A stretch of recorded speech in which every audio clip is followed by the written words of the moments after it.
What is up, everybody? It's T with the Backstage Pass team, and we're here with another MultiMuse update 1.13.0, which is going to be our servers and narrator update. But let's start off with the first feature, which is there is now an optional trigger for aliases. You can set this up here. So this is the MultiMuse one. If I can click suggest, and it will suggest one based off number, and it will keep numbering them, but you can put them to whatever you want. This is basically so you don't have to do the /muse alias every time you want to change something.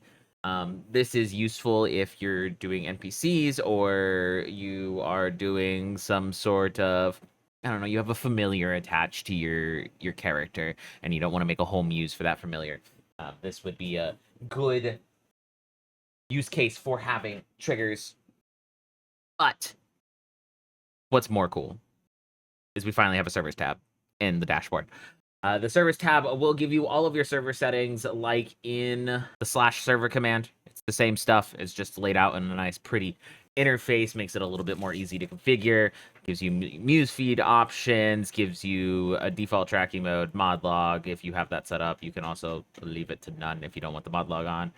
We have officially split out the wrappers into headers and footers, so it's not just one thing. So if you only want people to be able to enable footers, or if you only want people to be able to enable headers, that is now applicable, as well as all of the other allow things.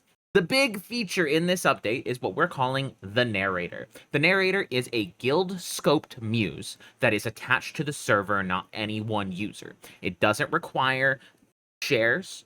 It is automatically available to anybody with managed server in the server permissions, or whoever you have set up with the access here. So if you want different ability to use, or who can add faces, which is what we're calling the aliases attached to the narrator, you can set those permissions individually here.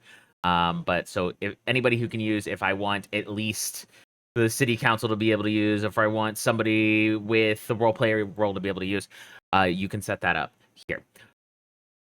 The point of this, and the reason we've added this, is we've gotten a lot of requests from server runners about, wanting some way to have a disposable NPC muse that's not taking over a full thing, and the alias solution was kind of clunky. This is the solution to that. It's automatically shared with your team or anybody you choose to share it with. You can add as many faces as you want, so I can add da-da-da-da-da-da-da, and then upload an image, and it's just, let's do about the same. Whatchamacallit? Oh, I accidentally grabbed a GIF. This is not going to save. Oh, God.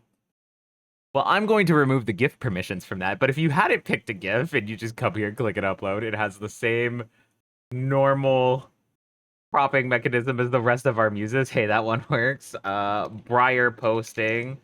And then I can put this as BP, save face. And then that is available to everybody in my city council role and anybody who has managed server inside of the server.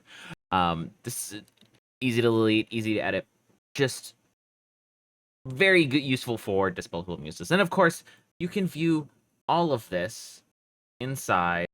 And of course, this is all available within Discord inside of the narrator command. So you have narrator add, you have narrator set, which is the same as the alias command. So if you only want to use a specific face in a specific channel, like our news channel, you can set it for that channel, and then it triggers override it just like they do with alias. You can see narrator list from right here. You can see all your triggers, your lists. Management is done mostly from the dashboard, but we know people are going to need the reminders every so often. And then we have narrator add, which you add the name, you add the image, you add the trigger, all of that jazz. And then it just works like a muse, but anybody in your server has the muse, so I can just do channel 11 test. And there we go. That's the channel 11 face for the storyteller. I think this has a lot of useful features. I think this is going to be a favorite for server owners. We had a lot of asks for something like this, so I hope this is going to suit that demand. Other than that, minor fixes like apps and cases mattering in Muse triggers again. They had gotten broken and no longer mattered for a little bit. I'm sorry if this broke anybody. Muses who were not expecting this, but that was a bug. Additionally, we now have the Muse importer supports our own Muse JSONs, because I forgot to push that publicly last version. You choose JSON. If it's a Muse JSON, you just upload it. If the Muses are already existing, they will just update it. So it's a good way to backroll some of your Muses as well, if that's what you want. But take in mind, it does backroll your message counts too, if you care about that sort of thing. But that's it for this patch. Thank you, everybody. Very small one, but I think storyteller or narrator is gonna be a fun feature for a lot of you guys running servers. I hope this is useful, and I will talk to you in the next one. Bye.